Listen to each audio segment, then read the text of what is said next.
Now this is a guy who wants to help his mom out.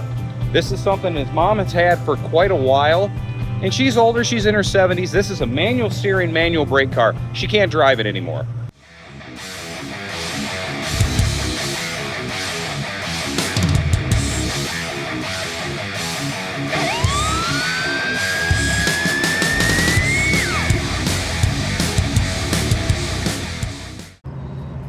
Whoa.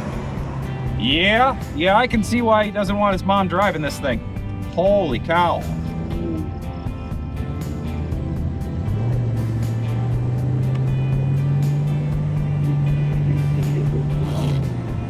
I'm glad it's a convertible. Oh, shit's going up my nose. Woo. I can see why his mom would enjoy driving this thing. That's a nice car. But besides that, you see how hard I'm pushing to the right? But it's a time capsule. I mean, this is bone stock. Absolute time capsule. You know, back in the day when people weren't going 80 miles an hour and doing all that crazy crap. Trying to turn right. Holy crap. Wow. Yeah. Oh, I'm glad he brought it. Muscle car custom cool.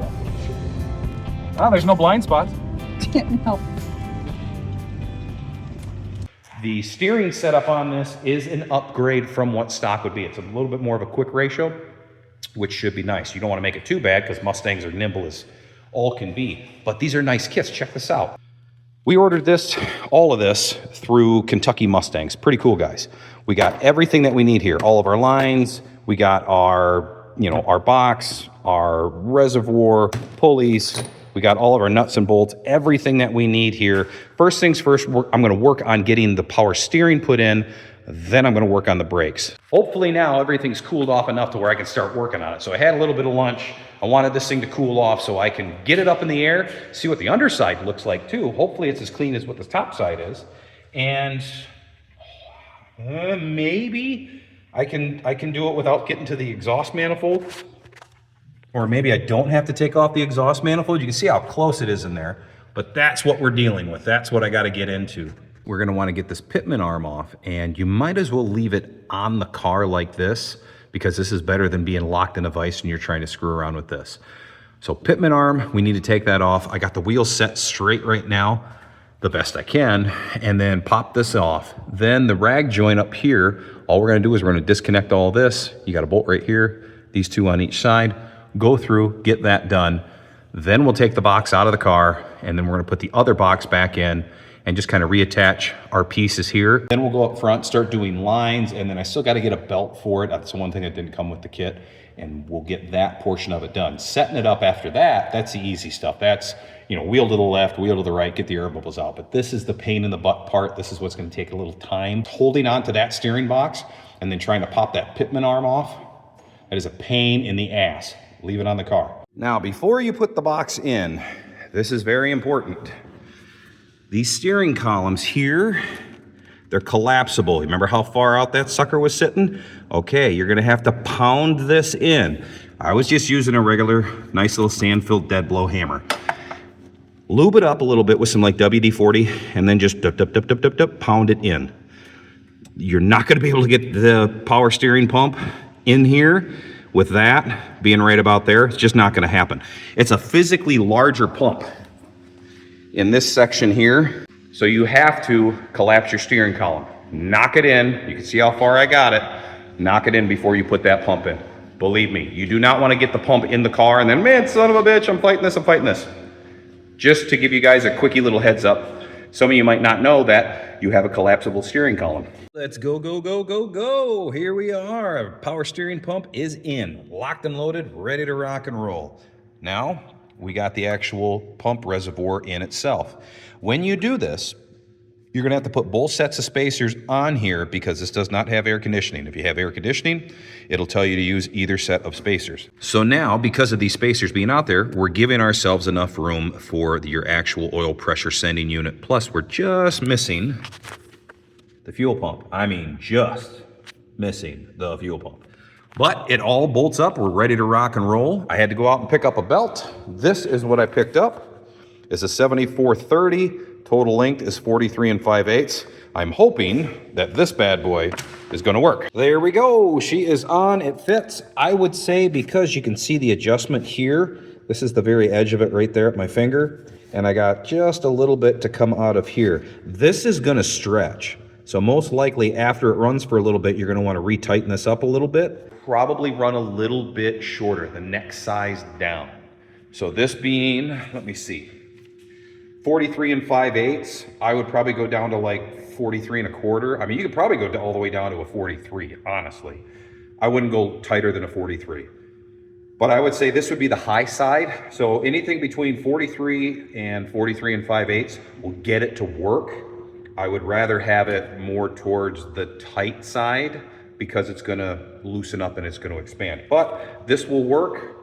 If this is what you have, I'm not gonna run back and pay another 40 bucks or exchange it. It works. So here's the line kit. Pretty simple right here. You're gonna have a return side, basically low pressure, high pressure. So you gotta think about it. Your return side is gonna be the low pressure side. So it's not gonna have a fitting like this on it because it's low pressure.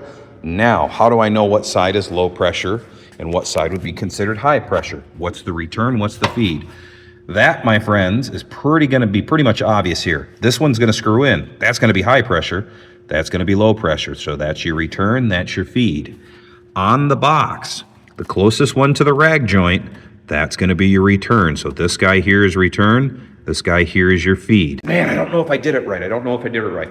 What will happen is, when you're going through and you're trying to bleed all the air out of the system, you know how you go all the way to the left and then you go all the way to the right, and then, you know, you stick your left hand in, you stick your left hand out, and do the funky chicken. Well, at that point, what's gonna happen is the wheel's just gonna go, and it's gonna either pull all the way to the left or all the way to the right. I haven't had this happen to me in a while, but what'll happen is it'll go all the way and you're not gonna be able to turn it. You have your lines on backwards, okay? So if you ever feel that, you have your lines on incorrect and they are backwards. As soon as you change them around, you'll be okay.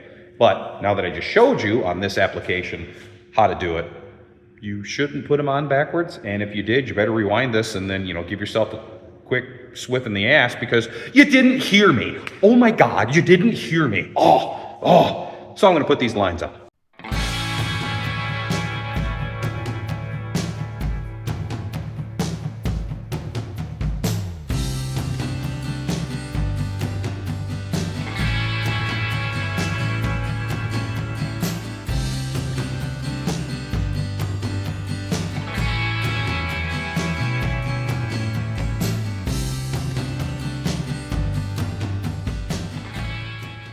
One line, your main pressure line, you're not going to be able to mess with because it's already crimped from the factory. But the return line, this guy here, I took probably about, I'd say about 8 inches and just whoop, zipped it right off the motor right there. And everything fits way better. I wish they would have taken some out of this line. You can see how it kind of loops up right here. They could have probably taken about 6 inches out of this and it would have been a better line in that sense, but it still works. So now, I've already filled it up. We're ready to rock and roll. Front end's off the ground. I'm gonna turn it to the left, turn it to the right before the motor is even running. Why? Because I don't want to start this thing and have any portion of this dry. Makes sense? I don't want to burn up anything before we even start the engine. So I'm gonna go all the way to the left, all the way to the right. I'm gonna probably do that, say 5 times each way, or maybe even 10 times each way. And I want to get the fluid already partially traveling through the system. That way, when I do start it, it's not going to be starting it dry. Because honestly, I'm going to call this thing Sally, Mustang Sally. This old girl, we don't want her starting her up dry. We want to make sure everything's lubricated, she's ready to go, and no problems in that sense. Because, you know, this old girl, I mean, these are some good upgrades to kind of keep up with modern day cars in that sense. And power steering, you know, was an option back in the day. Now it's mandatory on every car. People just don't understand it. And power disc brakes, our next option that we're gonna be doing on this compared to the drums. And you guys saw how bad that thing was, like zipping it out of my hand going over to the driver's side. And the owner of this, I mean, her and Sally got a lot in common. You know, they're both old girls that they don't need to be working so hard. They should be able to enjoy the road. And that's what I'm hoping for her as well, that she gets to enjoy her sweet Sally and be able to just kind of cruise the back roads. she's not going to be going 90 miles an hour down the highway. I'm sure some of you guys are looking at it going, man, it's got a freaking 2-barrel on it. You could put headers on this old 289 and you could throw a cam in it. And yeah, we could definitely wake this thing up. Do your basics, cam, set of headers, maybe like a Performer RPM, a nice little 600 Holly. Take this thing from making probably, she's a little worn out, 150 horse to making 250 horse. I mean, it would really wake this thing up.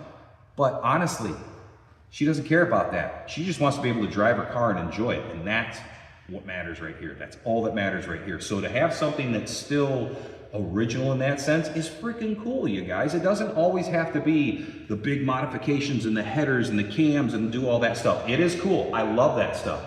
But there is a time and place for it, and this still gets the job done, and that's what's cool about this. So I'm gonna get this all ready to rock and roll. We're gonna get this power steering system buttoned up and finished. Then we'll fire it back off. We'll make sure all the air is bled out of this. Then we're gonna move into the disc brake kit. I wanna see the bubbles. We're not lighting this thing off. Let's just see if we get any bubbles out of her. I can hear it.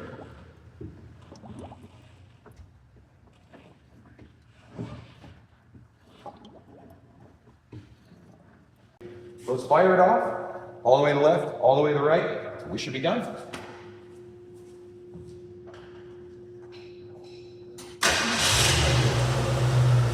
All right.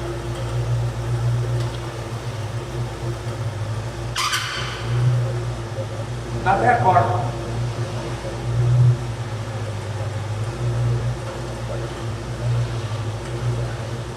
And this is all we're gonna do. So it's gonna be back and forth, back and forth. Like I said, do it about 10 times to the left, 10 times to the right. We're all done. And there we have it, my friends. All done, wrapped up, ready to rock and roll. So this particular kit from Borgman is for 68 to 1970. Super simple kit to put on. Like I said, just take your time, and it might take you a full weekend to be able to do. It's okay. By the time it's all said and done, you now have one-fingered power steering, and that's the name of the game, my friends. So now we want to do the power brake kit, right? Well, I'm sorry, you guys are going to have to wait for the next episode. Oh, I'm so mean.